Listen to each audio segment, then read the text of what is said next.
And two, what I would say is, you heard me talk about H1B fraud, because I think there is a lot of fraud in the H1B system. And I think you can believe on the one hand that there's a lot of fraud in the H1B system, while also believing that there are people who have come to the United States in the past who have enriched this country. And look, I'm married to the daughter of immigrants from India, and I love my in-laws, and they're great people, and they've been great contributors to the United States of America. But I also think that when you become an American citizen, whether your family has 9 generations of lineage in the United States or whether your family has 0 generations of lineage in the United States, one of the responsibilities that we must expect of citizens, and of course, it's always hard to talk in specifics about your situation because I don't know about it, but one of the obligations of citizens is that you have to think about the best interest of the country and not the country you came from beforehand, and not of any sort of any group that you came from. You've got to think of yourself as an American. The system only works if everybody thinks of themselves as an American. I remember having this conversation with my father-in-law, who's an amazing guy, and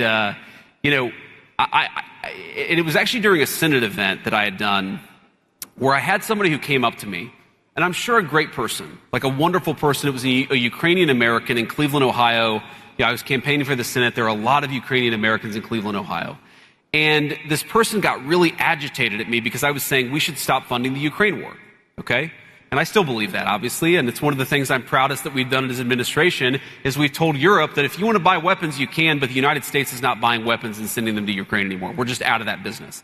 It's a very good thing. But these Ukrainian American, again, a kind person, they probably didn't vote for me after this conversation, but he was kind of sticking his finger in my face saying, you need to support my country. You need to support my country. And I said, sir, with all due respect, if you're an American, your country is the United States of America, not a place that you immigrated from, whenever that was.